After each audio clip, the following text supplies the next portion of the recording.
lumalabas na ngayon yung pinakamababang presyo sa mga sunscreen. Guys, explain ko sa inyo yung difference. Depende yan sa skin type nyo. Kung oily ka, lahat ng sunscreen natin maganda.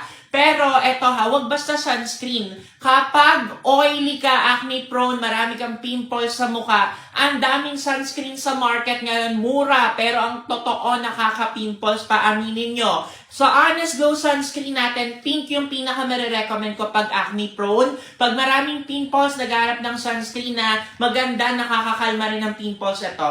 It comes with SPF 50, UVA and UVB protection, and tinted sunscreen kapag maraming dark spot, pimple marks. It will help you cover. It has like sheer tint, not totally because it's not makeup, darling. This is tinted sunscreen na may pagka-BB cream ang effect. Sobrang i-glow up niya yung skin mo. May tone-up effect siya. Napakaganda, lalo na kung lalabas ka ng bahay. Ma-appreciate mo yung ganda ng ating tinted sunscreen. Next tayo, if you have sensitive skin, eto gamitin nyo. Yung blue sunscreen natin is our most updated formulation. May niacinamide, UV filters niyan is mineral with